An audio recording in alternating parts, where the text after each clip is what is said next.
Started recording, but yeah, just start. There. Yeah. Okay. Thank you, Vansh. Actually, ma'am, I have one another class as well today, just for today's. Ma'am, could you please repeat it because I cannot attend your class today. I have to see the recording. Okay. So I'm it is actually recorded. giving. You can just see the recording. That's fine. Yeah. Okay. All right. Thank you.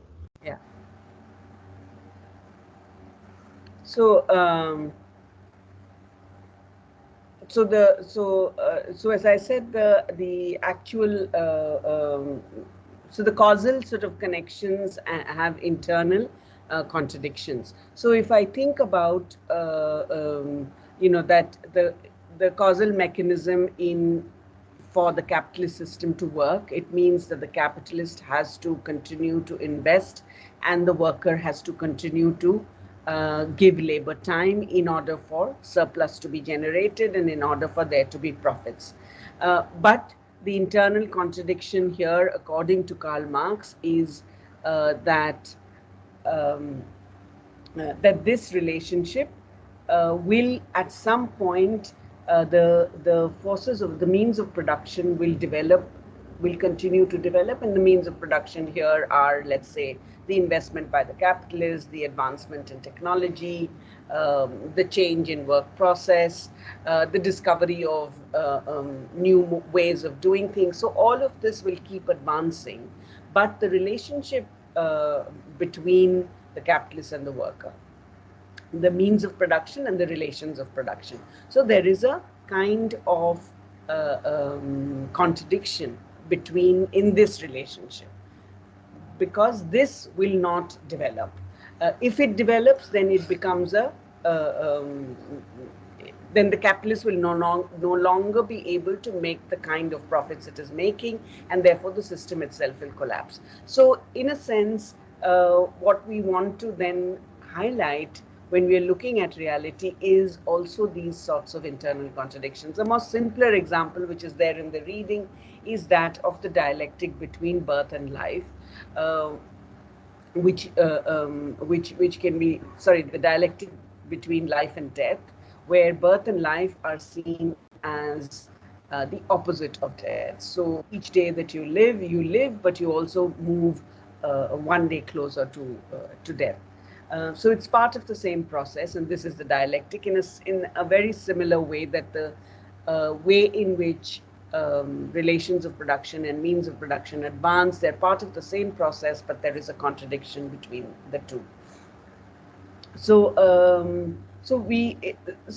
the task in a major task in critical social science research is to actually pay attention to these paradoxical processes, to uncover these paradoxical processes, and to see what kind of role they have in the construction of reality, in our understanding of reality. So, now the other important thing to remember is that when we, in critical social science as also in interpretivism, we know that our the way we apprehend reality, the way we view reality, empirical reality, these are not very sort of uh, pure or neutral or unmediated kind of, it's not a very pure, neutral, and unmediated kind of understanding. It is mediated by what we already know. It is mediated by the kind of stockpile of knowledge or the kind of interpretations we already have. So, the idea then is that nothing is really what it is, right? So if I just simply from the fact of observing something, it is not what it is because there are deeper structures. Just simply from the fact of observing something, it's not neutral. It's always mediated by our own perceptions and our own concepts and theories. Now, these concepts and theories are both commonplace concepts and theories, but they could also be scientific. So the concepts and theories are what sensitize us to a certain kind of reality. So therefore, again, we come to this point about a multiplicity of perspectives, that when you look at a social reality, two different social science researchers can actually have different views. can ask different questions and can therefore have different views of the same context. So so this point of what is this deeper reality, and with this point, I think you also see the difference between interpretivism and positivism, and how social science sort of critical social science locates itself. So there is, according to critical social science, there is a reality that is pre-structured. Uh, well, there is a deeper reality that is pre-structured and that is not dependent on us. So when you think about the observable part of reality, the empirical observable part, you see it in terms of people's agency, in terms of people doing what they want to do. When you come to the deeper sense of reality,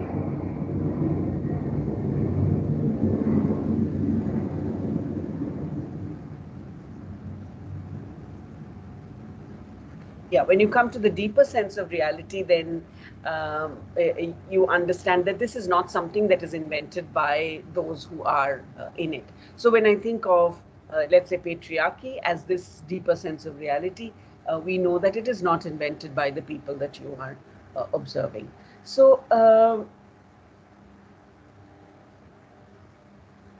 so CSS or critical social science then tries to look at this deeper reality, which exists even before people started interacting, and understands that therefore our ability to really portray this reality, understand this reality, it depends on this kind of an interactive process where thoughts, experiences, and actions will interact with each other. Now, when I say thoughts, again, you go back to the idea of certain commonplace or scientific concepts that you may be using. Experience, that which is sort of that which is empirical, that which is observable, and actions which are again drawn from your understanding of this reality. And when all of this comes together, we try to then see how reality is functioning. Now, one of the problems with, I mean, especially with regard to the real aspect, where you're saying that there is a deeper reality, it's also that change. When you think of change, change is not something that is easily observable. So social change is not always apparent, nor is it easily observable, and the social world generally is full of illusions. So the apprehension and the encountering reality that's why all the more difficult. A, because it's subject to change. Well, A, because there are deeper structures. B, because it's subject to change, and C, because it is full of myth and illusion. So when you think of the appearances in surface reality, sometimes you know that they don't actually reveal the real. They don't reveal the deeper structures. And I gave this example of love and power in the family. Love in the family actually hides the real structures of power that operate in the family. So, so the illusions that are there actually enable certain groups in society to continue to hold power over the others. And again, this can be very clearly seen in the works of Karl Marx, in order to understand the relationship between the owners of means of production and the non-owners. This I think I've already explained. We can move to the next one.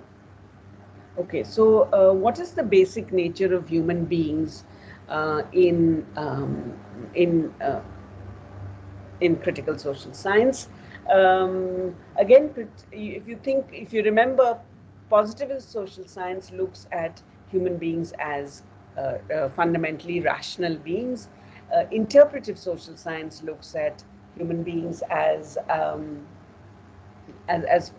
those who are taking a sort of very keen interest and have the capacity to defend and to identify and to really live the social relations and sustain meanings. So you think of when you in interpretive social science, you really think of human beings as becoming beings in and through their interactions with each other. Now, critical social science recognizes that people are rational decision makers, but even as they're rational decision makers, they're shaped by their social structure. So there you see that the agency of human beings in critical social science is conditioned by the structures within which they operate, the structures within which they are making these decisions. So now.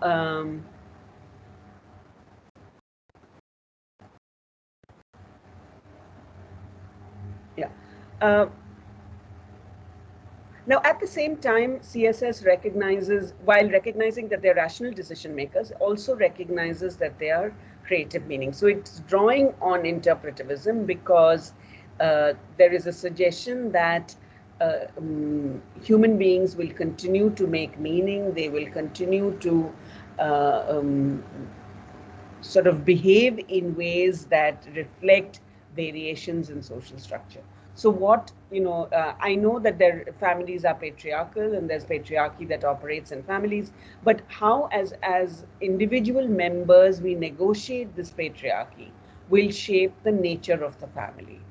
So the family won't then be the same in every other context that you are observing or that you are researching. So the recognition that human beings are creative beings, that they construct meaning and therefore shape social structures, is also a part of critical social science. So you see that there is a critical social science takes on the views of both positivism as well as interpretivism in trying to understand what is the nature of human beings. Now, how is it different? It is different because it believes that human beings can be misled. Now, if you remember in the last point we made this with regard to reality, we talked about this aspect of myth and illusion as a part of reality, that there are distortions that we begin to believe in, and this is where we see that the nature of human beings is that they can be misled. And because they're being misled, because they're actually participating in a reality with this kind of distortion, it also means that they have unrealized potential, so that they're not fully utilizing the creativity that they actually have.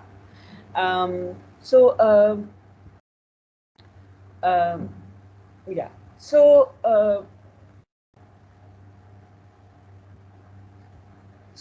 how this happens, how this unrealized potential and the misleading of human beings happens, is it's through a process called reification, which is that we increasingly become detached from or lose our connection to something that we have created ourselves. I will again give the example of Karl Marx's work, and you can, we will discuss this in a little bit more detail later on.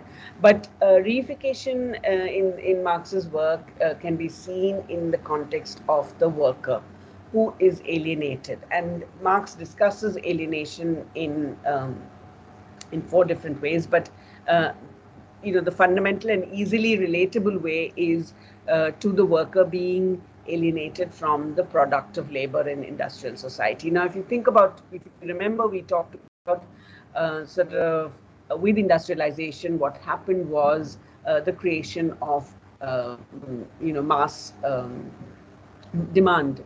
Demand was created, and the mass production of goods began. And it meant that, and this is the difference between the industrial mode of production and the domestic mode of production. In the domestic mode of production, you created what you needed, right? Or So you created what you needed, and you created in sort of more smaller, immediate contexts. And here in the mass production of goods, what the worker is doing, the worker is creating in the factory items of need, but is only able to buy these items of need from the market, right? So there is and again, also with the process of work, because the process of work becomes specialized, and it's you are working on a shop floor where you're actually just catering to a very small aspect of the production of a particular commodity. So over a period of time, what happens is that the worker gets alienated from his own product, from the product that he's creating. There isn't a sense of, because you may not even get to see what the final product is. You just work on a small part of that production. You're just a small part of that production process. You're just a cog in the wheel in that sense. So this aspect of losing sight of and understanding the connection between the worker and the product, the work as being a creative exercise, all of these things then change because of the nature of the production process. So here, reification means then that you lose that connection to your product. Marx will also tell us that not only do you lose connection to your product, you also lose connection to with the people you're working with. So workers lose connections. They no longer have the same kind of connections among themselves. So this is reification, where society gets organized in a way that you become detached from other people, you get detached from products, you get detached from your work, which could be a creative enterprise. So when you think then of severing connections with the products that you create, what happens is that you no longer recognize yourself within them, and you begin to treat the things that you created as things that are external to you, as things that are alien to you, and as things that then have control over you. So by what happens that is that you forget the human connections between you and the world of things that is being created, and therefore you lose control over our creations. So this is how this reification happens, and what Marx will tell us is that this alienation between the worker and the product, between the worker and other workers, is actually a part of that kind of I don't want to use false consciousness, but it's part of that unrealized potential that the worker has, because what is happening is that you're only seeing, you're not recognizing the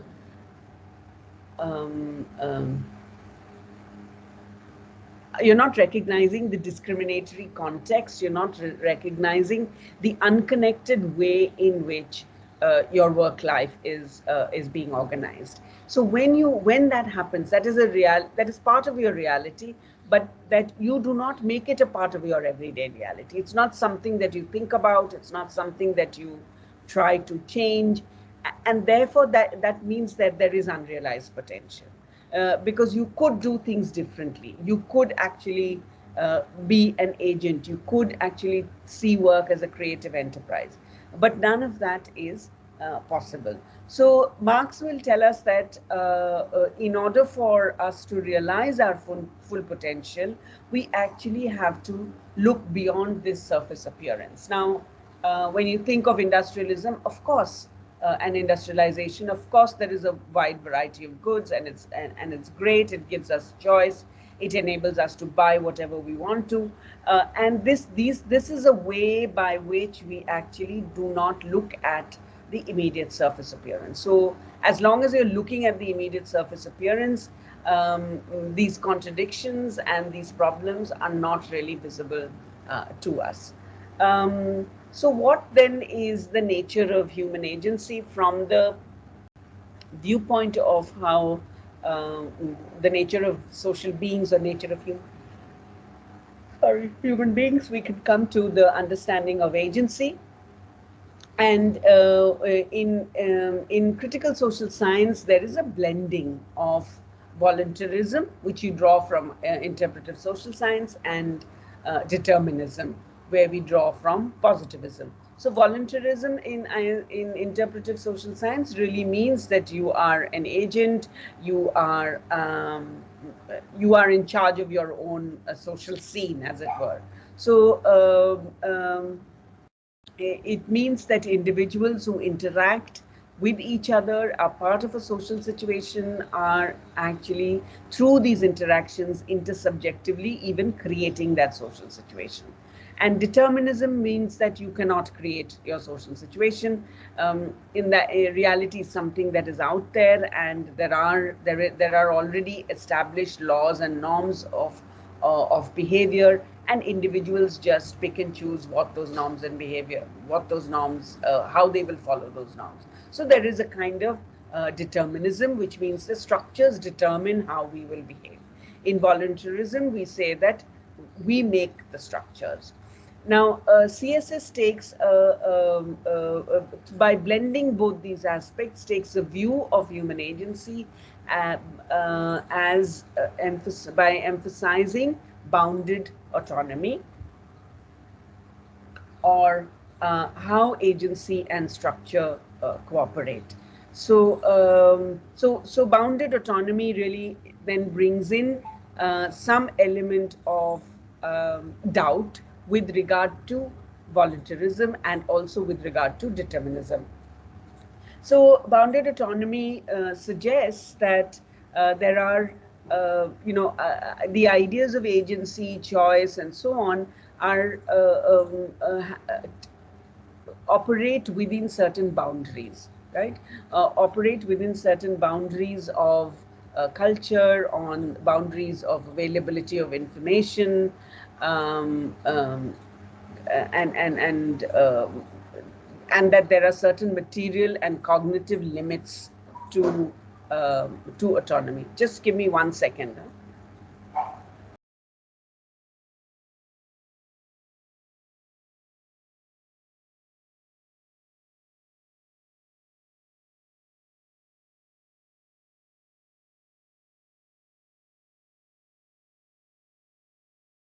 So yeah, so bounded autonomy. So this then means that, when you think about rationality and human beings as being rational, our rationality is only possible within certain material and cognitive limits. So for instance, when you think of being rational and think of choices and decision making with regard to choices, you know that your choices are not unlimited. Your choices are not completely open-ended. There are certain limits to the kind of choices you have. You also know your cognitive limits, to what extent you can actually decide or weigh all the options. There is a limit to that. You also are aware that there is a limit to the nature and extent of information that you have. So your choices, the decisions you make, are confined to what you believe is possible. Again, there will be material factors. So for instance, the natural resources, your physical abilities. There will be cultural and subjective schemes and values, the norms that you have. All of this will frame what you see as possible or not possible. And so this is what then determines your autonomy. And this is where then critical social science is saying that we have to look at human agency not simply in terms of that, okay, we are rational beings and we can choose freely, or that we are totally determined by how things are structured. But we try to say that, okay, we do have choice, we do choose things freely, but we do so within certain boundaries. So at any given point, when we're looking at agency, when we're looking at choice and decision making, we have to keep in mind these external or these factors that actually impact the way in which we choose. Yeah. So yeah. Now the next point is that, you know, the last point that I've made here is that this range of volition, the range of choice, or the range of freedom to choose or to act is something that is not fixed and that can be expanded. So that the idea that, you know, all those things that I've listed before in terms of material conditions, subjective cultural beliefs, in terms of physical abilities and the possibility or to take a decision, all of those things can undergo change, can be expanded, so that you know, yes, your autonomy is bounded, but and when you think of what is it bounded by, I'm sure there are things that we can change or that we can expand to actually expand your sense of autonomy or your volition. So so therefore, it's possible then that under certain conditions, what we think of as the deep structures can be altered, and the material conditions and cultural beliefs can be expanded. So then, if, you know, again going back to bounded autonomy, if structure is something that bounds, that restricts autonomy, that structure can be changed. So if the relations between the capitalist and the worker actually restricts the worker, once the capitalist understands once the worker understands the way in which this is being restricted, the worker can actually take some measures to effect some change. And precisely the work of CSS, when we do critical social science, as I said before, is the purpose is to empower and to change. So we are actually, it's important for us to understand how things are bounded, how autonomy is bounded, because it is through that we can think about how deeper structures can change. Next is the relationship between, next slide, please. The relationship between science and common sense. Now, critical social science conceives of common sense as containing false consciousness. The idea that, and false consciousness really means the idea that people are mistaken and they often act against their best interests, as defined in objective reality. So when you think about objective reality, you see that people often go against what is their best interest. So again, the reference could be to the relationship between the capitalist and the worker in the capitalist system, where the worker begins to believe in the myth and the illusion of this relationship and the need to continue working and in order to survive, and that this is the best way to do it. And you know, so when you so that is false consciousness, when you think that, okay, there is no other option for me but to just do this. So the way in which we all buy into the logic of the capitalist system, the way in which we, you know, and all of us are doing it even now, where we all buy into the logic of you know, getting good jobs, earning a good pay, but ultimately to what end is something that we probably don't question. So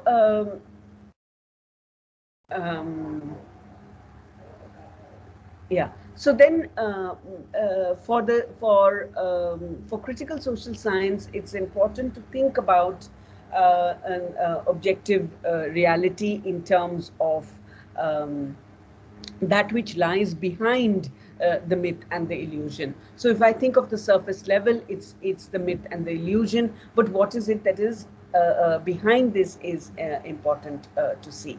So if you get when you think about common sense, you may get caught up with this false consciousness. So if the worker believes that this is what my life is, this is what I'm supposed to do, this is how I can survive, that is the worker's false consciousness. The worker is not able to look beyond the myth and the surface illusions. And the researcher has to go beyond that. So the difference between science and common sense is that science cannot get trapped in the false consciousness. So if you, and this is a big difference between interpretivism and critical social science, because in interpretivism, what we do is we look at the subjective interpretations that people have. It's about what people feel, how they experience things. And if people are not, if the people you're speaking to aren't really bringing up the idea of false consciousness or the idea of deeper structures and deeper levels, very often we don't go looking for those deeper structures and deeper levels. In critical social science, you believe, you go with the understanding that that you can't take common sense for granted. You can't analyze a social situation on the basis of common sense understanding, because the deeper structures are not very easy to see. Therefore, it's important for the researcher to demystify, to uncover what lies behind the surface appearances. So a big part of what we will do in critical social science is to actually what is called demystification, which is to actually question that which is taken for granted, question the surface appearances, and try to unravel what lies behind them. So you dig deep on this, you dig deep as far as the surface relations and surface, whatever subsurface observations are, in order to then think about what is actually going on here.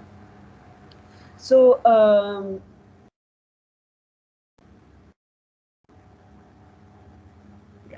So what then constitutes theory and explanation in critical social science? Here it's not deduction or induction, but a new term is introduced, abduction, in order to build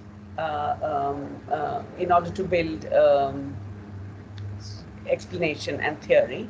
And what you're doing here is that it's an approach, abduction is an approach to theorizing by which you try and apply various alternative frameworks to the data that you've collected and the existing theory.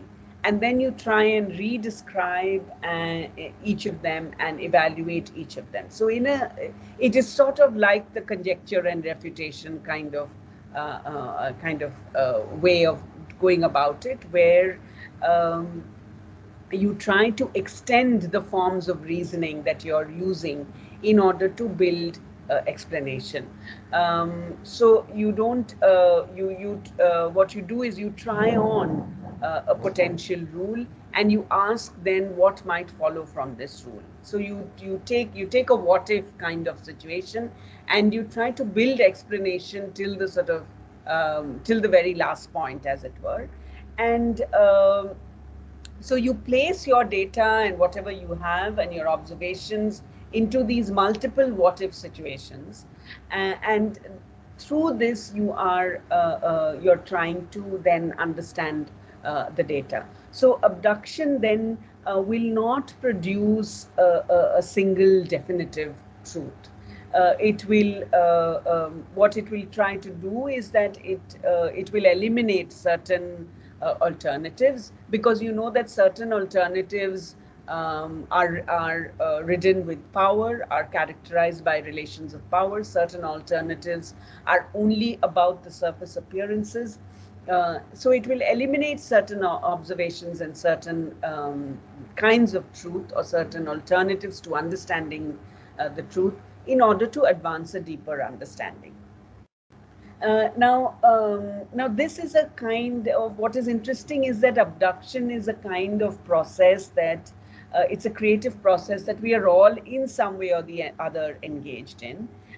It's like it's like a detective trying to solve a crime, where the detective goes through the process of actually identifying a range of different people as suspects, and follows through with the data with each of these in order to then arrive at certain conclusions. So you have alternatives and you weed out the alternatives in terms of their in terms of the relationships that they have to the particular event that you're looking at. So when you consider alternative scenarios, then the same observations can have new meanings. So when I again, if I go back to my example of the family, it's only when I consider alternate scenarios or alternate views that I can begin to uncover the deeper structure. So I see the love, but I also have all this data on, let's say, we talked about sort of the dining table and conversation around the dining table.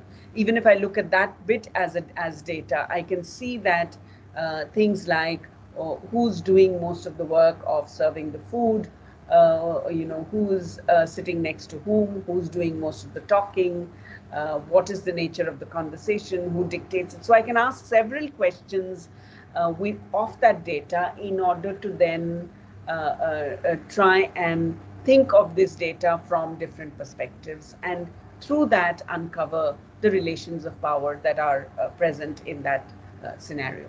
So what you're doing is you're trying a potential rule or an idea or an explanation and trying to see what might follow from this rule, trying to sort of argue it till its logical end. And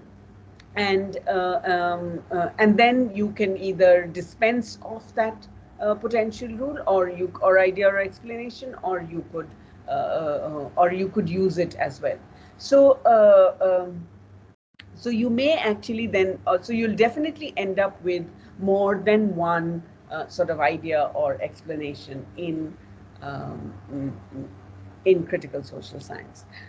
So abduction is one sort of method or one way of presenting or thinking about explanation on theory of social reality in critical social science. The other important notion is of explanatory critique, which is that it's a type of explanation which tries to identify the conditions, or it tries to tell us why events occur, and it points out the discrepancies or the myths, or identifies the contradictions. So the focus for the critical social science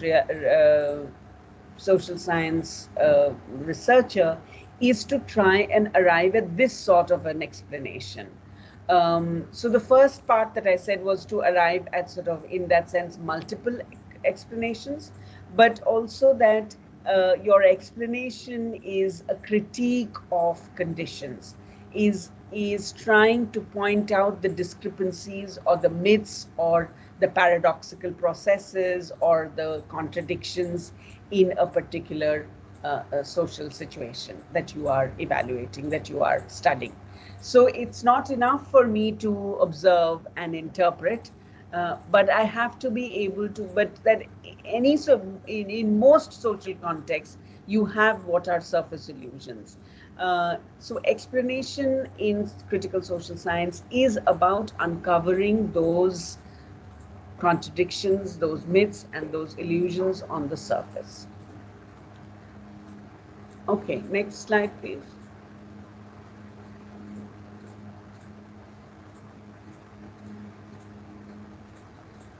This is just what I have already explained, but we can maybe take a couple of minutes to see if there are any questions.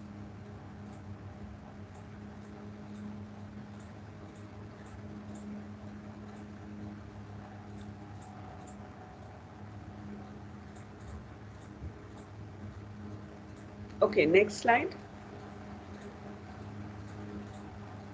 Excuse me, ma'am. Yeah, go ahead. Ma'am, I wanted to ask that we studied that PSS is more of a objective kind of study where we collect the facts and then try to apply to all of the people, thinking them to be a mechanical type of like agency. But in ISS we did a objective study, and it was more based on a particular individual or like a very specific community. Then what are we doing in CSS? Is it a more objective or subjective study, and do we give the facts or knowledge about a particular community or individual, or like in general on all the people? Yeah.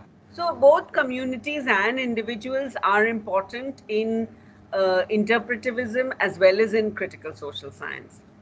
I think the main difference between positivism and both these two, which is ISS and CSS, is that in ISS and CSS, we don't treat social facts as things, right? We believe that reality is fused with how people think, act, interact with each other, and so on.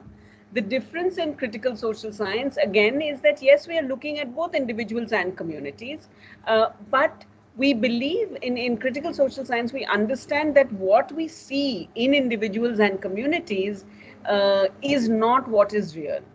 So reality is both what we see, which is the actual conditions that people are living in, but the actual conditions that people are living in and people are talking about hide certain other deeper structures. So the job of the researcher in critical social science is to try and go beyond these surface level aspects of reality. That's why I gave you the example of capitalism, and I think it will become clearer when we discuss it in a little more detail. But here, and because Marx is one of the key theorists in critical social science, here we see how the the conditions of people's lives is something that they have accepted. So the worker has accepted the relations of power between the capitalist and the worker. The worker has accepted that the worker will be a non-owner of the means of production, right?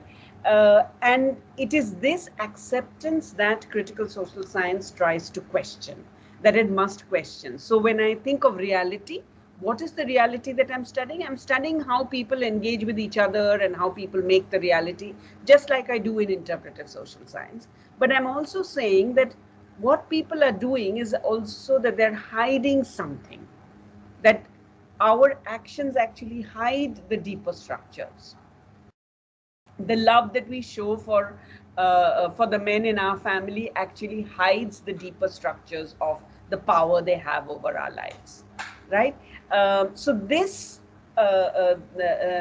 critical social science wants to really interrogate this aspect, how there is an illusion that is created in reality and how that illusion must be addressed in order to uncover the underlying structures. And till now, now you have to remember, why is underlying structures important? It's important because in some ways even interpretive social science is doing it. But interpretive social science is not saying that it's important to change these structures. Critical social science wants to uncover underlying structures, those structures that are discriminatory, those structures that that bind people, I mean that constrain people, and those structures that create these relations of powerful and powerlessness. So it is trying to uncover those structures in order to change them. So the main difference, I think, what makes critical social science stand out from the other two is its focus on knowledge is not for knowledge's sake, but knowledge for the sake of change. Does that answer you, Janvi? Yes, ma'am. Thank you. So now, how does one determine the truth and falsity of the kind of explanations that you have? And this is what brings me to what I was just saying, that no theory is good enough if it cannot engage in a transformative politics, which means that unless it is trying to be political, unless it's actually taking a stand and saying this is wrong, this is right, and it is attempting to change it, theory is of no use, right? So I think you can see that there is a kind of it is echoing some of the ideas that we talked about early on when we began the course through C. Wright Mills, where C. Wright Mills was criticizing sociologists for saying that actually sociologists are not doing anything because they're not invested in thinking about change. They're not invested in thinking about this transformative politics. So he was actually urging sociologists to also become activists. And in critical social science, we see that this is fundamental, that a critical social scientist is also an activist. So critical social theory then, when you think of theory, theory has to inform practical action. Theory is something that we modify as we use it, and it grows. Theory will grow and interact with the world that it is trying to explain. So now. Now, because the way in which you're using theory, or because of the nature of the theory, where you're actually trying to explain by penetrating hidden structures, the test of an explanation is also not static. It is something that is dynamic. It is an ongoing process. So when I apply the theory, then I will also have to modify it. So the knowledge actually grows with the application of theory. Now here, one concept that is important is the idea of praxis, is that explanations only have value when people are able to understand them and use them to change the world. So my focus on theory and explanation is always this, is a view to praxis. Are people able to understand what I'm saying? Is my theory understandable to people? Can they take it and use it in order to change their lives? Can it be used to empower people?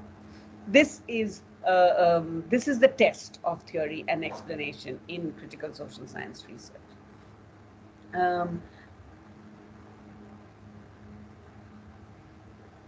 Yeah. So what you're doing then is that you try to bridge this gap between subject and object. In this sense, you are interested in the material conditions of life, because the material conditions of life actually enable you to think about transformation, enable you to think about deeper structures. Now, here again, you see a difference with interpretivism, because interpretivism is really, very deeply invested in how people think and feel and how they engage with each other and so on. Whereas in critical social science, the material conditions of life are important. They are important in order, because they will be enabling for us to think about the deeper structures. Because sometimes it is these material conditions which will focus on the unequal relationships, the relationships of power, and so on. Yeah, next slide, please. So,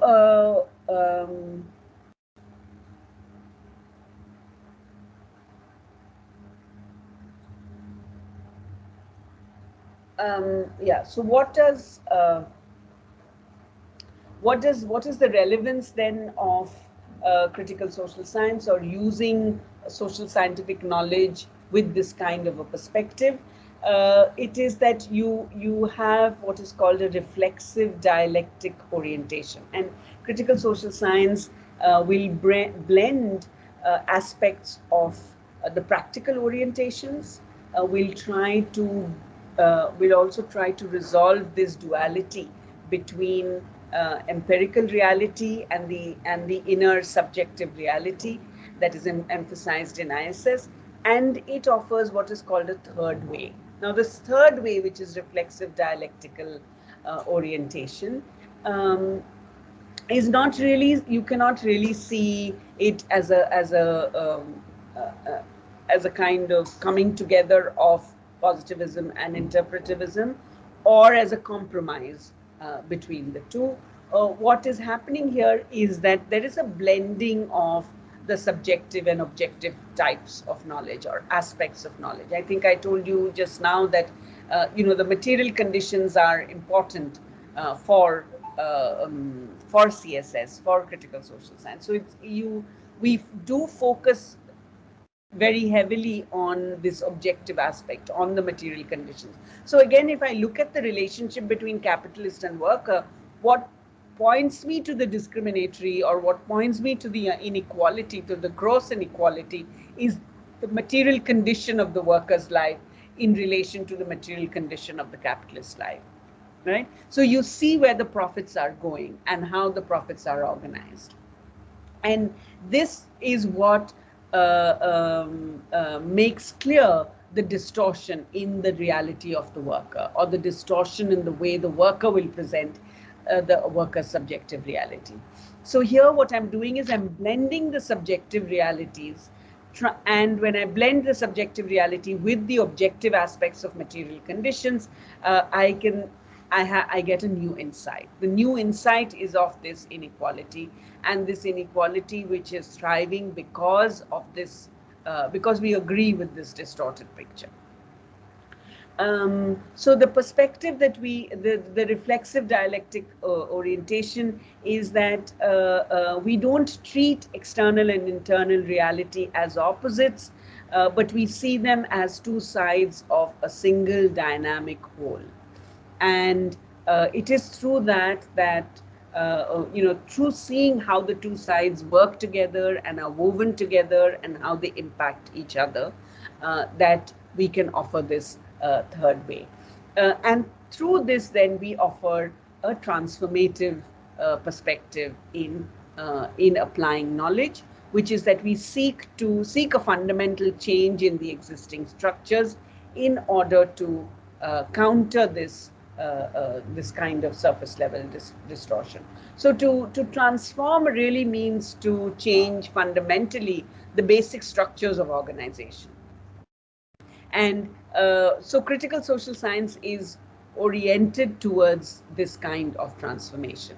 When you look at the examples of critical social science, of course, we don't have any example which is where it's been completely successful, where this transformation is really successful.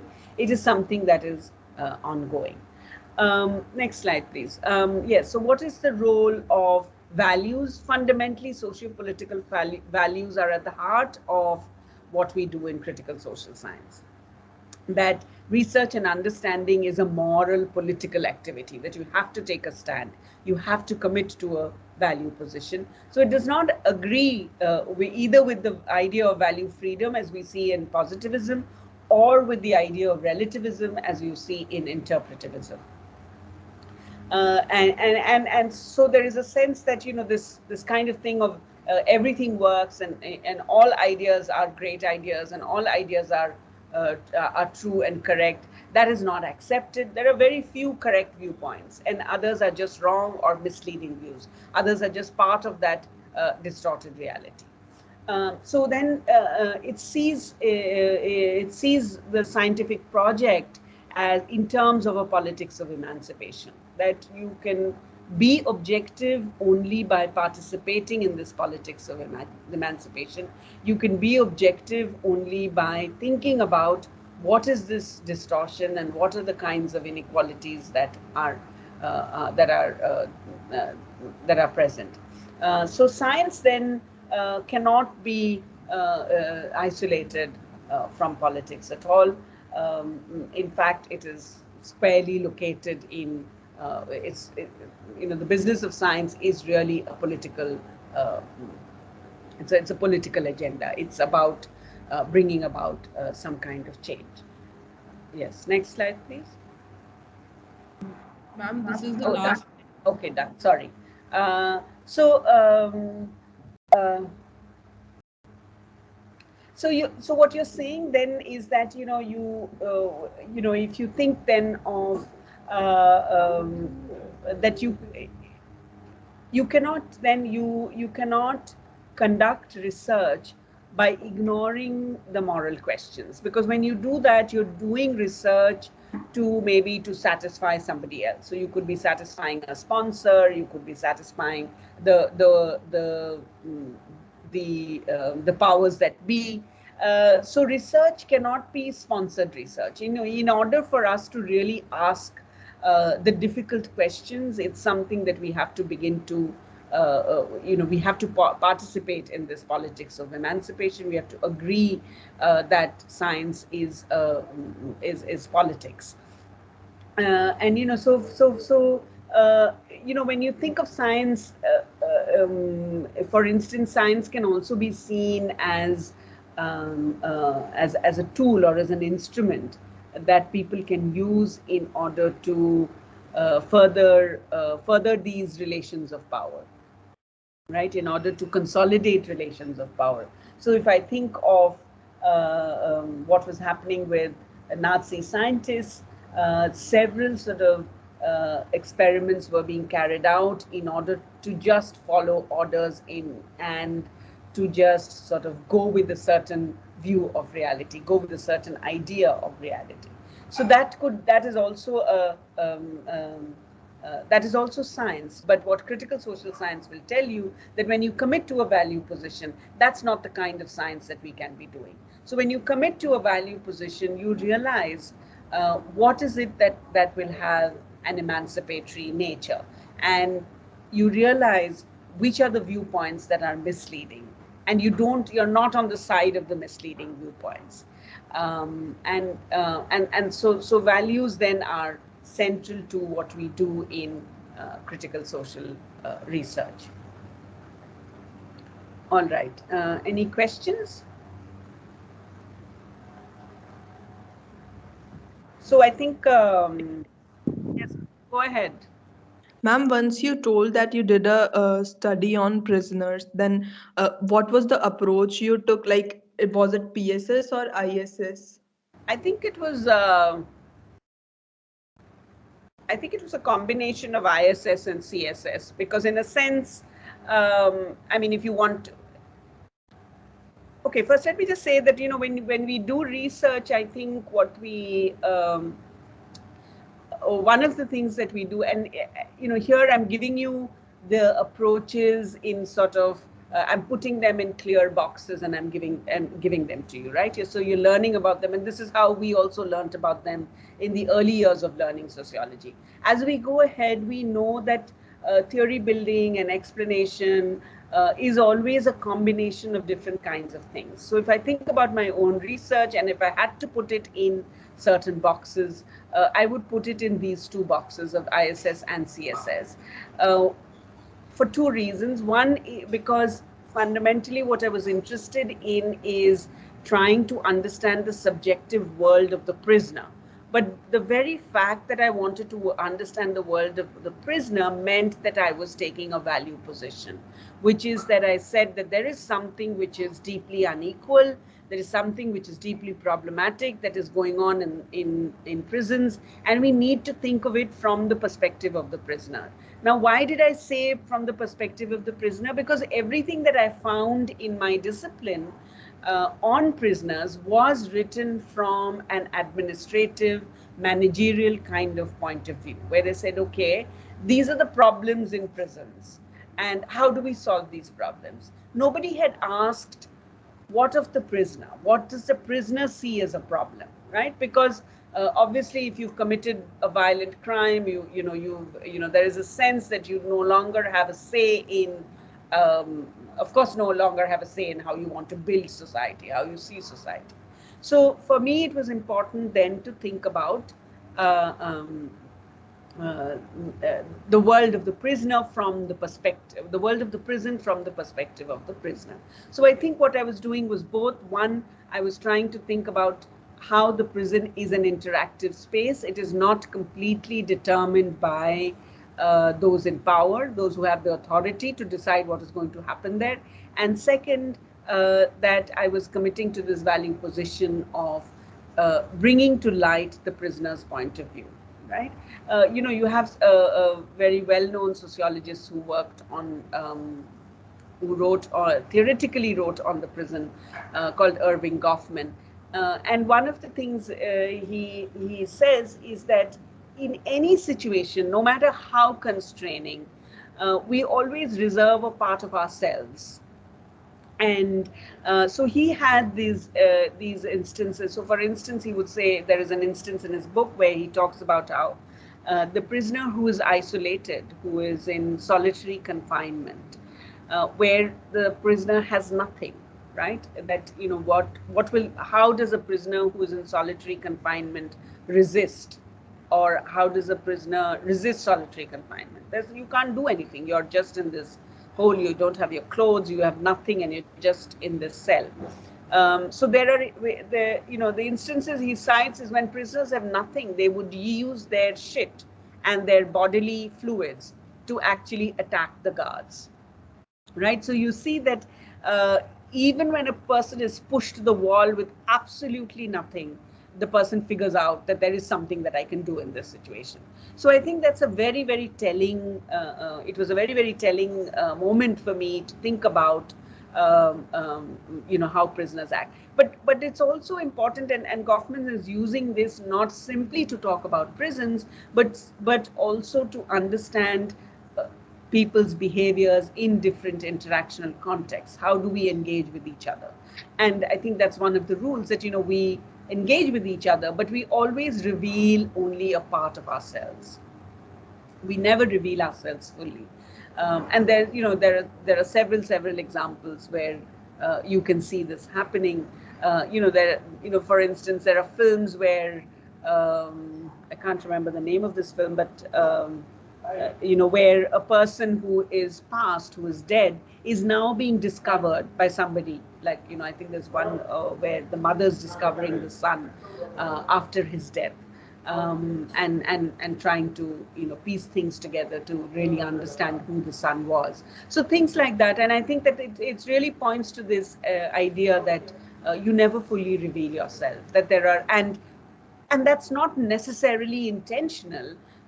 But there is, and I think you will see this, for instance, if you, whenever you're faced with a crisis, you do things that you think that you are not capable of, right? And that's what is this idea of reserving a part of yourself is about.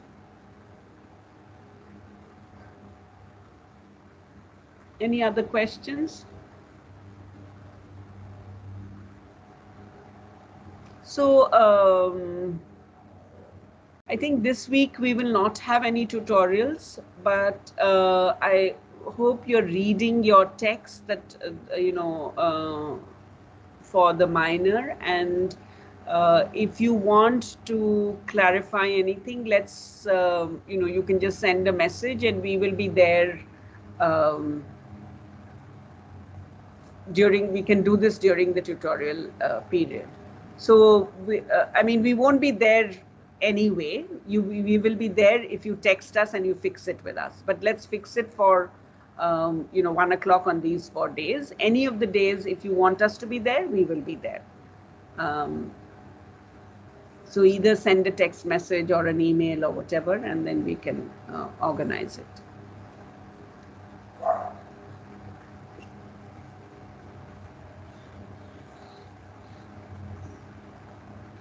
All right. Excuse me, ma'am. Yes, Jahnavi. Ma'am, there was one question. I sent it to Chanel, ma'am, which I wanted to ask, but that's not very clear to me. Excuse me, ma'am, can you please show that question to ma'am? Because it was not very. The MCQ you sent me, Janvi. Yes, ma'am, exactly that. I'll just share it. Just a second.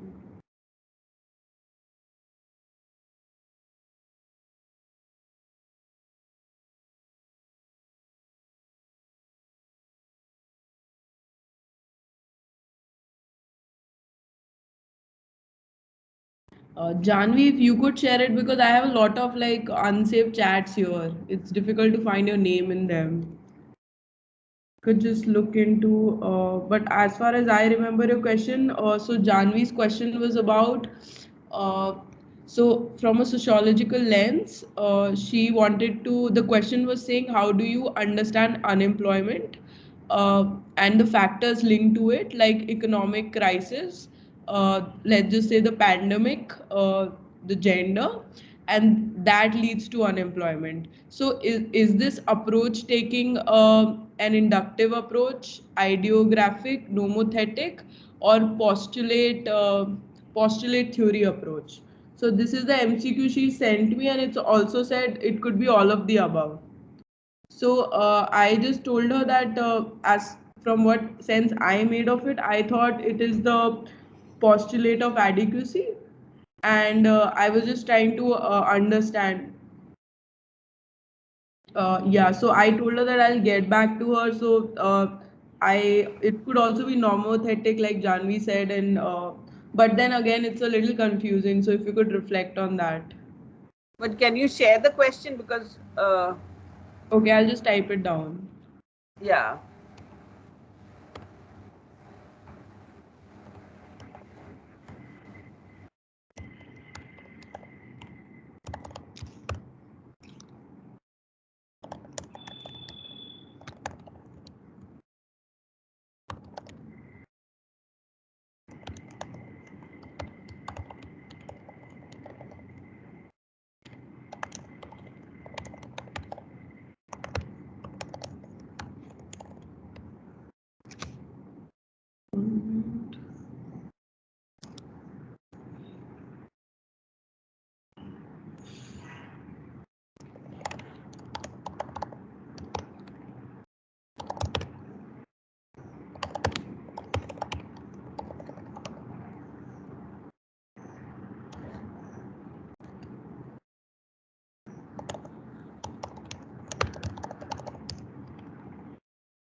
In this, the answer is already there, right? No, ma'am. I mean, it says it they found a causal link. Yes, ma'am. So when are you looking at it? So it's, you have a causal link, means it's a nomothetic. That's what I thought, but the answer is given wrong. Like normothetic, that like it's a screenshot of the question, and the person has selected normothetic, but the question is like he's marked 0 out of 1 for this. Acha, for nomothetic. Yes, ma'am. Okay, then. I mean, I would say it's nomothetic because because of the way in which it's worded. If I were to remove the causal link, if I say in a survey on unemployment, researchers found researchers explained different factors such as then I would go with all of the above. But because I have said here that there is a causal link between factors like lockdown, economic slowdown, illness, rethinking, there what we are trying to do is that we are, you're using a system of general laws, because you're saying that this leads to this has led to this, and that is a nomothetic explanation. Then I'll go with nomothetic because you are going to check our answers. But what? So it was nomothetic, ideographic. See, it can't be ideographic. This cannot be ideographic, because ideographic is about looking at individual cases and really saying that, there can't be a causal link in that sense, right? So it can't be. it's a bad question. That's what I would say. Okay, ma'am. Can you please throw some more light on postulate of adequacy, because that's not very clear to me as well. Okay. So what do you remember anything about postulate of adequacy?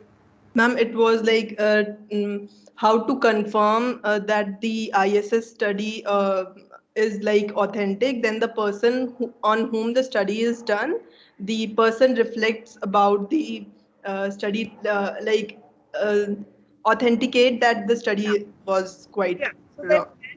that when I think of a particular explanation, it has to be translatable to a particular, to an actor. So if I think about that you know, when an interpretive explanation is, what it does is it documents an actor's view, right? But it then translates it in a manner that it is understandable to the reader.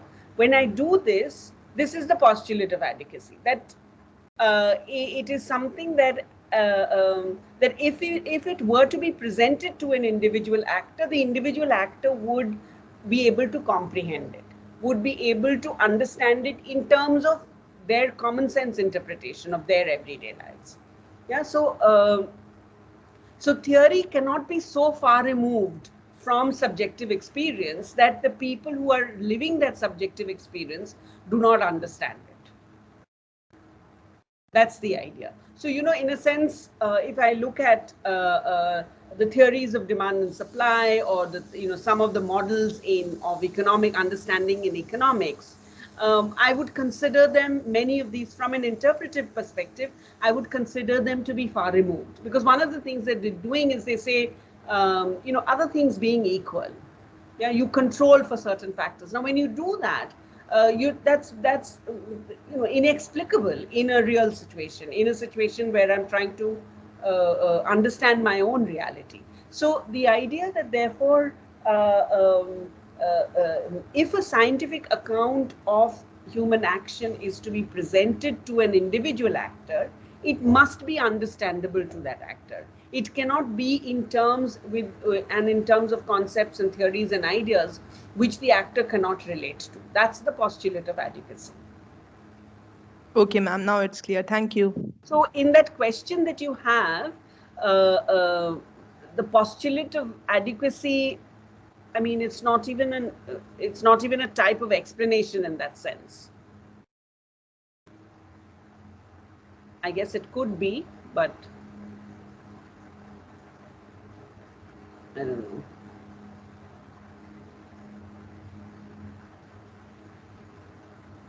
Where did you get the question from? Ma'am, someone sent it to me. It wasn't like mine. Neither I took it from some website. It was. I'm just trying to think of whether this was one of my questions. So, because if it was a badly worded question. It could have been because someone sent it to me. Yeah, so it could have been one of my questions, but it's not. It has to be nomothetic. It can't be all of the above.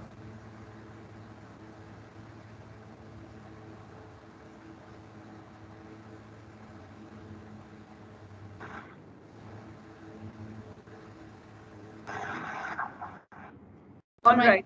Also, why in social science we focus on objective answers, because sometimes these very bracketed, this bracketing of answers, it sometimes also is very, it doesn't serve the purpose of like making us understand what we're trying to say or study. So yeah, I guess that is why we focus so much on subjectivity, like really going into it and really explaining it. And sometimes, like when you say all of the above for an answer, that itself, like I mean, it could be all of the above as well, and it just confuses everyone, like with these MCQs. So yeah, I will. It's. I must admit that the MCQs is something that I started doing after I came to IIT. Before that, I didn't have any experience except for, doing question papers for entrance exams, which were slightly different kind of MCQs. which really don't test so much your analytical knowledge, but more your memory knowledge. So, what I was thinking this time is that I will have a combination of questions. I think some of them, what I will do is I will give you a little passage and you have to analyze and ask you questions from that passage or the statement, like, because that, I think sometimes it's easier. It's also easier to test knowledge, and it doesn't have the pitfalls of this kind of question that you have shown, where I think it's confusing just for the sake of making it confusing. And yeah. So I can, I think Kuldeep, you've asked for practice questions. I can try and give you some practice questions as well. And but it can't be too many, because then I have to make that many more questions. So I'll try and give you some just as a way of example. Okay, so let us know if you have any doubts and you want to meet on any of the sessions on Monday, Tuesday, Thursday, or Friday at 2:00. Otherwise, if you don't email us, then we will not be having the tutorials this week. There are no submissions, but you are expected to finish all the submissions for the 3 tutorials that we've done so far by the end of the midterm, by the end of the minor exams. After minor exams, when we begin our classes, we will not be accepting any more tutorials of the first 3. Right, so and I have to find out the date of your minor. I don't know. Do any of you know the date of your minor? 23, I guess, okay, if I'm correct. Yeah, so then we just look at it. Then that date will be the last date for submission of all tutorials. After that, we will not be taking any more tutorials of any more response notes for the first 3.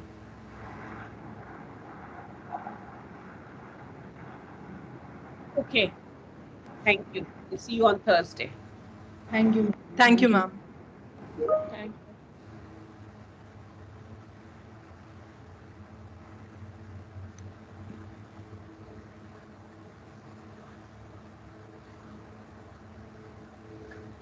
Yeah.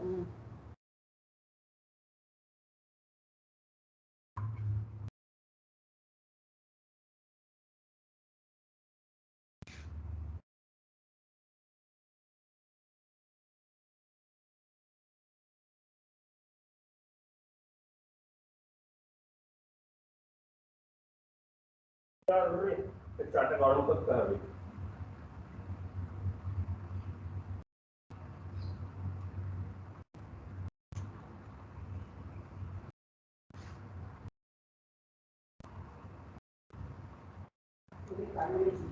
Professor Deshmukh is expected to become the caretaker director.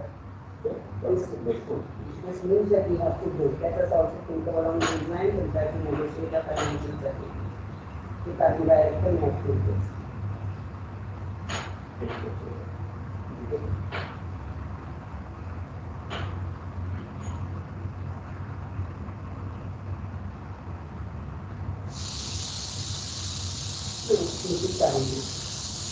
We are trying to get into work the group. The admin is trying to get Smriti Sarangi to work the group. It's possible. You can get the family here, over there. No bullshit. The problem is whatever may be the financial compensation offer, it's still very difficult to make it somehow very Also, during the discussion in the faculty forum, it's not clear how out of turn how to change offer individual residents is not that. Other faculty member higher than seniority makes no objective at all. If it hits the nail on the head, but simply carrying it means like somebody. It's any problem. There is no sense of unity.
Biryani ছবি পাঠিয়েছে ইনস্টাপট biryani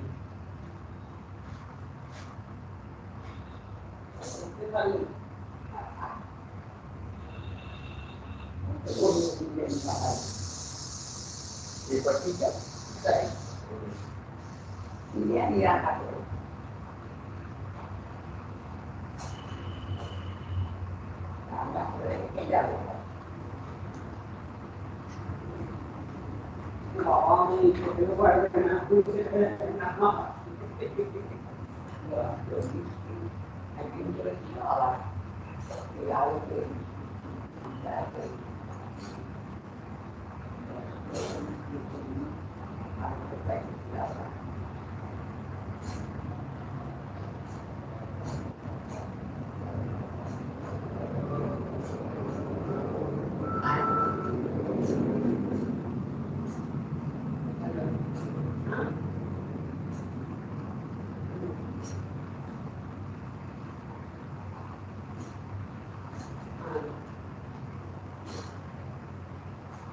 because it must be in your phone.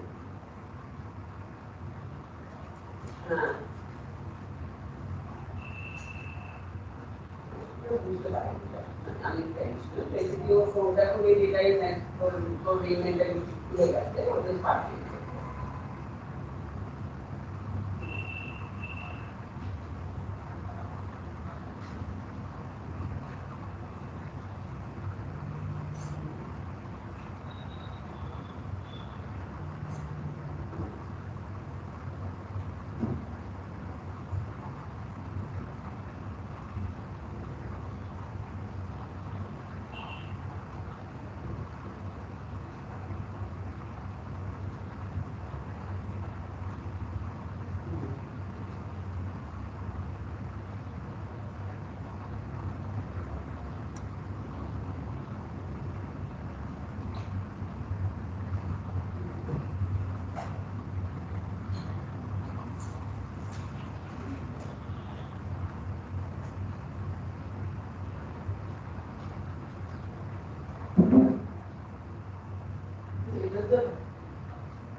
And basically videos that you look at.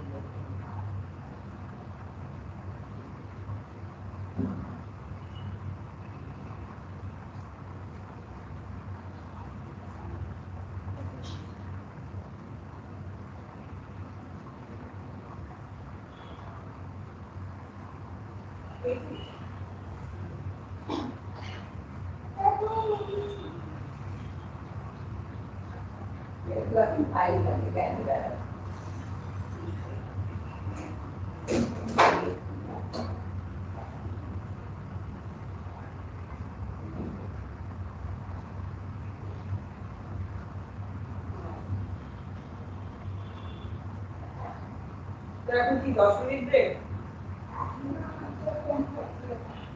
ও না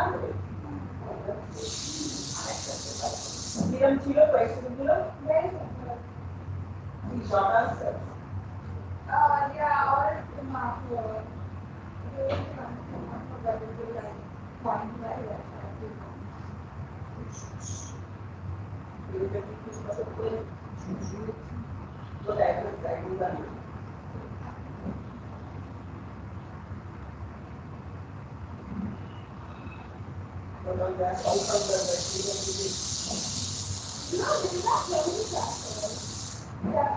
the questions are all questions we are already done. Yeah.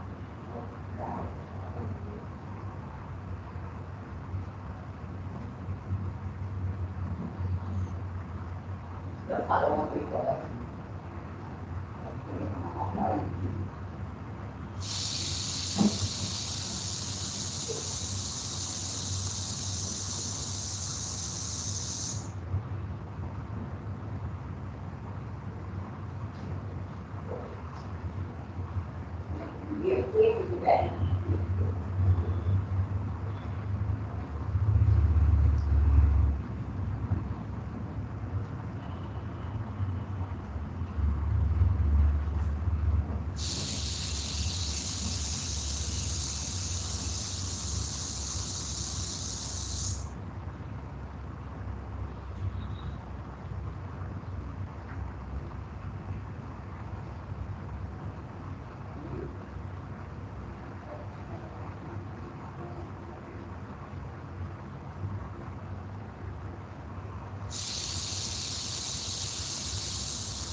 तो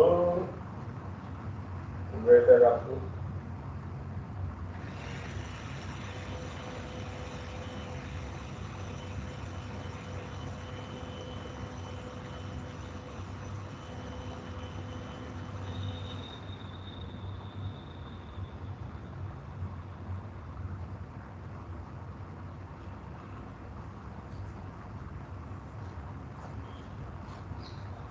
ওইগুলো এলআইসির ওগুলো করে দিবি sign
আমি ছিলাম না যে তখন লেবু জল লেবু হয়েছে।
না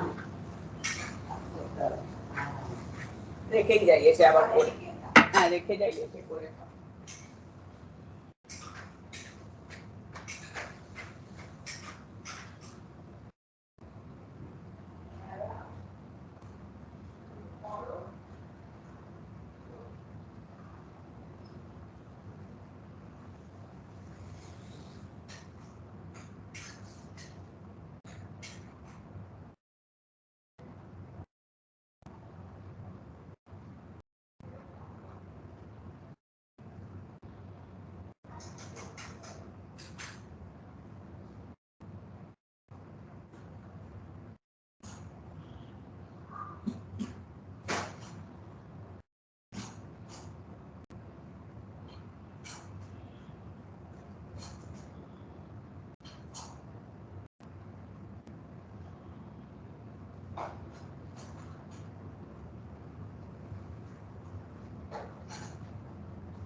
ভীষণ গন্ধ বাজে গন্ধ বেরোচ্ছে বাথরুম থেকে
দেখলেই ভুল ধরা পড়বে দেখলেই ভুল ধরা পড়বে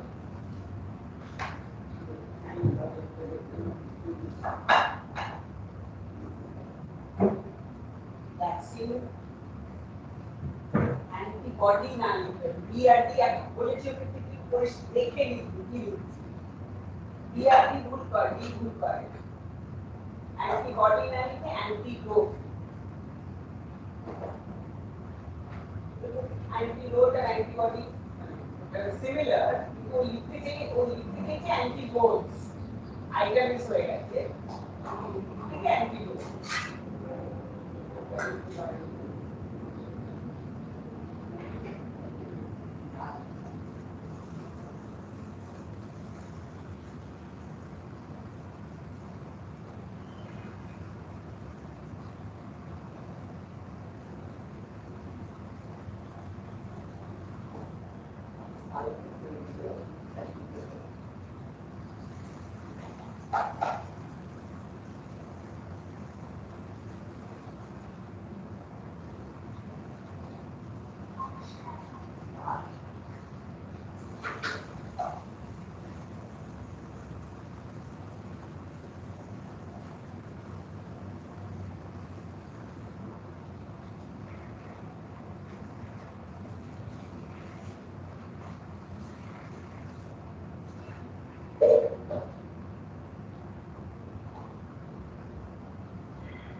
nodding. I was just calling to understand the discussion that was going on.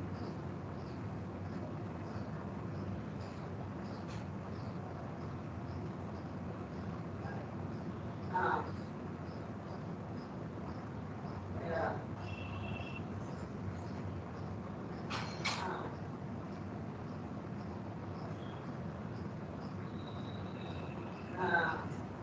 Yeah.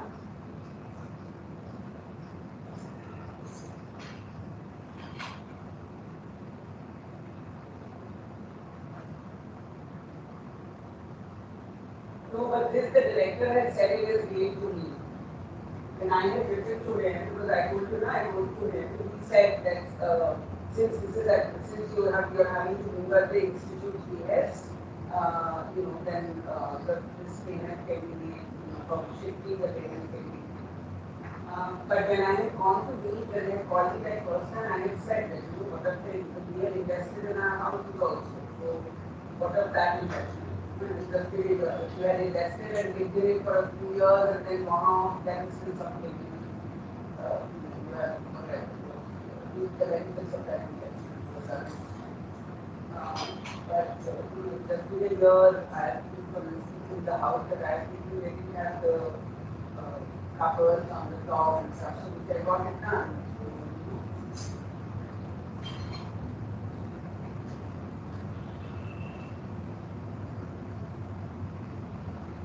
Yeah.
Yeah, yeah.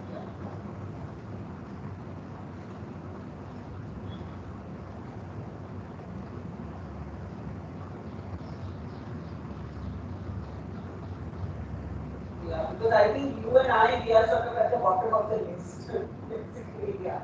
So, it's just it's unfair because you are subjecting us to, after we got a house of choice, you are subjecting us to that hierarchization all over again. And, it's just, I don't understand how they do it.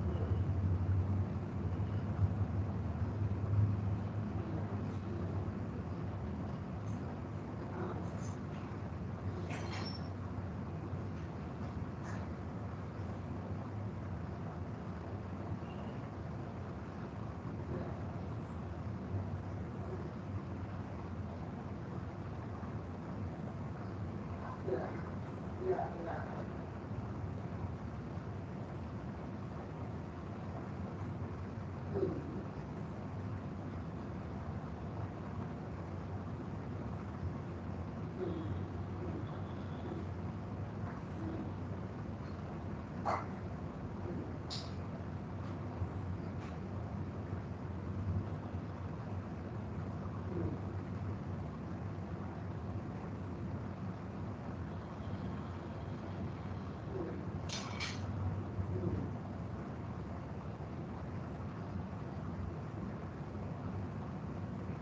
Yeah.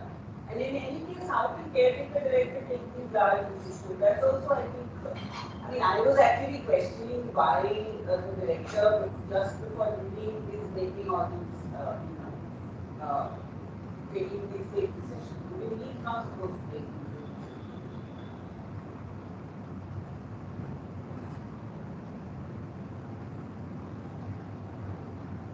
Yeah. Yeah.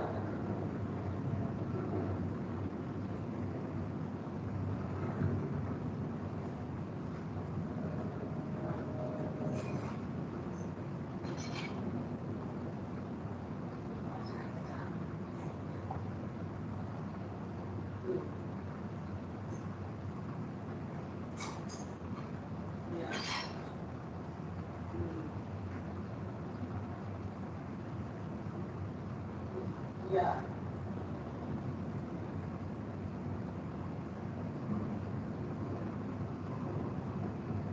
Yeah.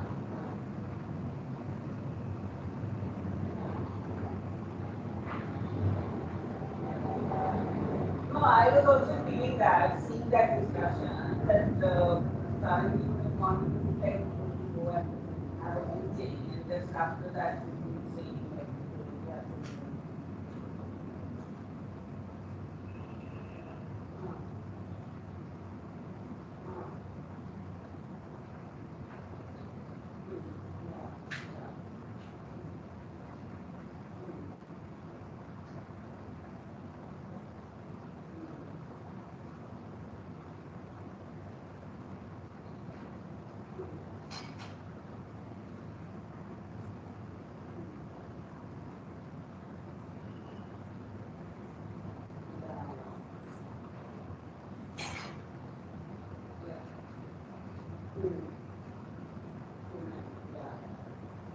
They may do it like they will give it to some, Uber backer and Uber को contract देते हैं, they will ऐसे हो सकता है. That maybe that's what they plan. We get into this contract. They don't and they can just organize that. That's the possibility. But then they're not actually, it's not money that they're getting. To ask that what is the financial compensation for moving, I mean, it's different for different people. Like somebody said, let's say people when you pay certain amount, we use Karaval back to Uber, you pay another amount. Yeah, yeah, yeah. Yeah, yeah, yeah. Yeah.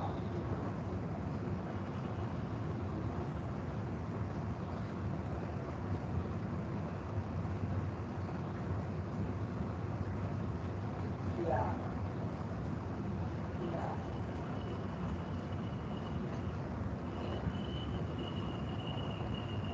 Yeah. Yeah. Yeah. That's all. Yeah, that's right.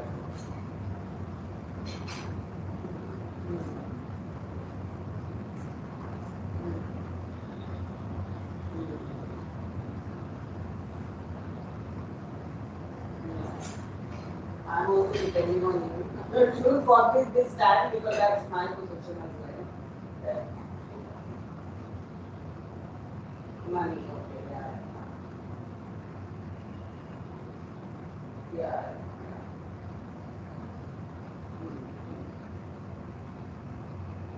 Yeah. Okay, great. Okay, yeah, thanks.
again Friday I'm going to be on leave.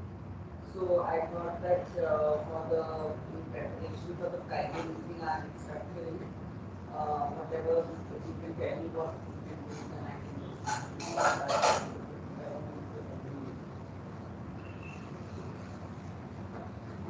So then we can decide.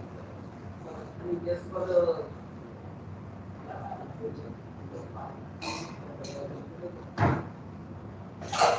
because this one is written something about filling in, I didn't understand what that ID form. It has written something about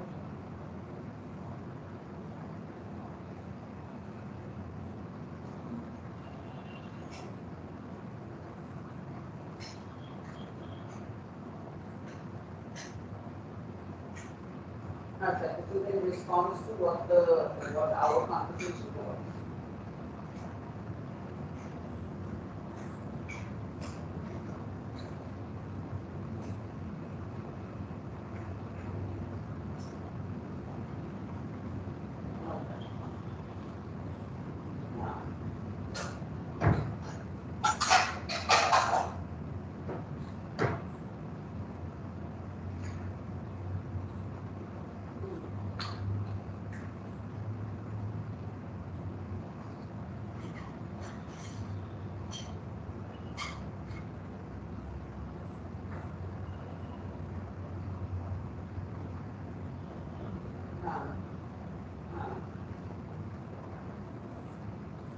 Yeah, but the only problem is with that is that in the IOE document we had really stressed on the research cluster because it was partly because we wanted the IOE funds to come in for the research cluster that we were thinking about.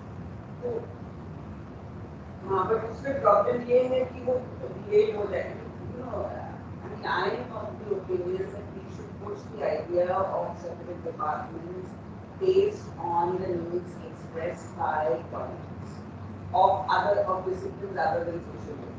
And because if you stick to the IOE document, then they will say what is the problem in then going with centers and so I don't want to do that because here what we are doing is we are as far as our 3-unit vision is concerned, it's very specifically linked to teaching. उसको दूसरे direction में नहीं लेना क्योंकि वो लोग वही करना चाहते हैं ना वो लोग they want to open up that discussion. So let's I think in the meeting also help with that it's okay if it's a break. I mean it's like it's a break fine it's a break it's different but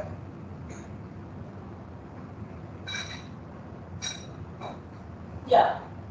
So that extent we can say that it's already everybody knew that. Yeah. Yeah.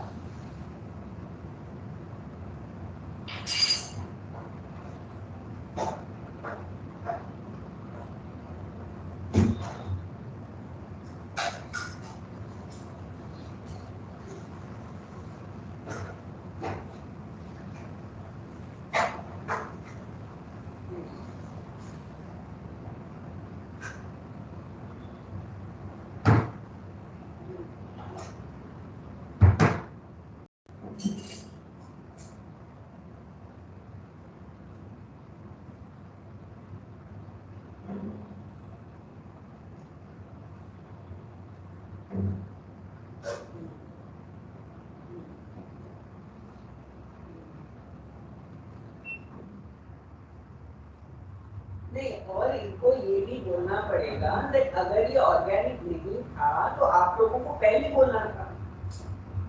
See the point is you can't when something is happening you can't keep your trap shut. Yeah, because they didn't when the outside discussions were happening people should have come out in the open and said we don't want this is not the way to go about for a program. This is these are.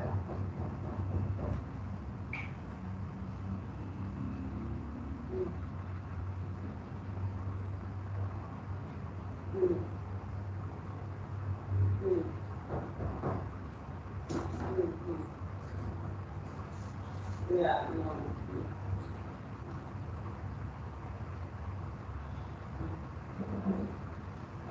Yeah,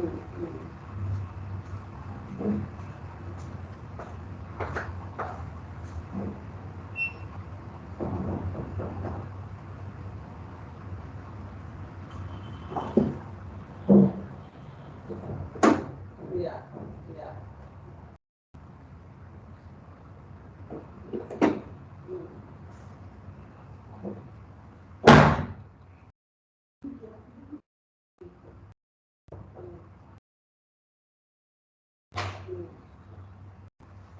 Yeah.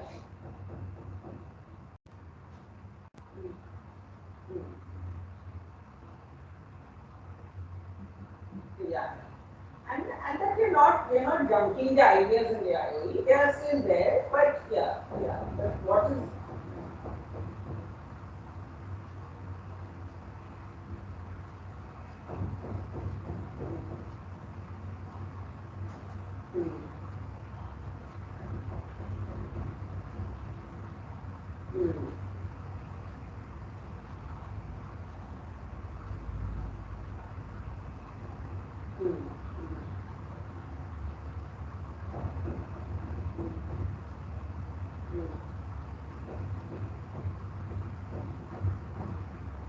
but the thing is that eco के कितने लोग हैं 6 लोग हैं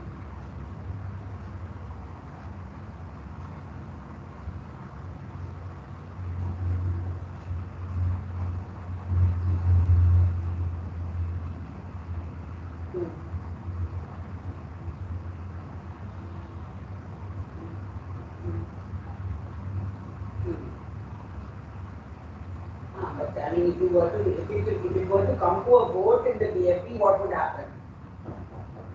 Majority would still say fine, let it go, right?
But this week is the only meeting before we are going to the DFE.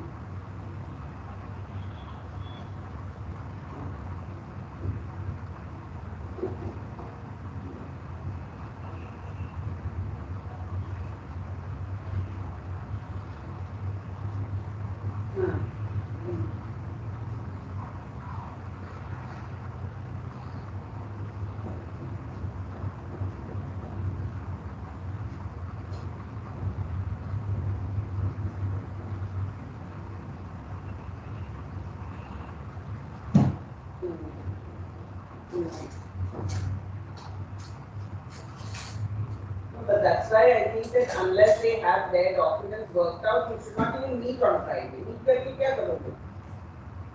Because they're not, it's like every meeting is about Pritha telling Lex Philo Socio what to do. That doesn't work.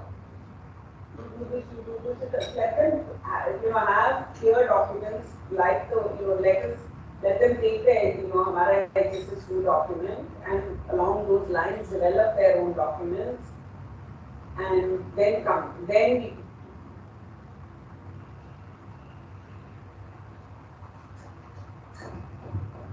yeah, I think you have to put your foot down and say that. Because she's just too much. Like, करके क्या फिर वही बात एक ही बात करते रहोगे या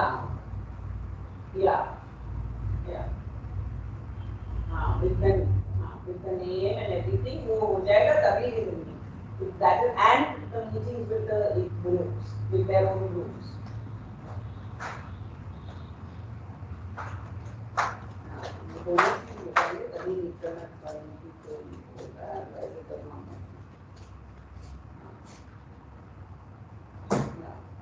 I sent you that thing, na? I don't know why it's not. Oh, okay. हाँ बट वो तो मेरे पास तो फ्राइडे को ही आ गया था मैं तुम्हें भेजूँ क्या the mail I mean I don't know why you're not you have to go to IRT and then do it But then it should generally send the mail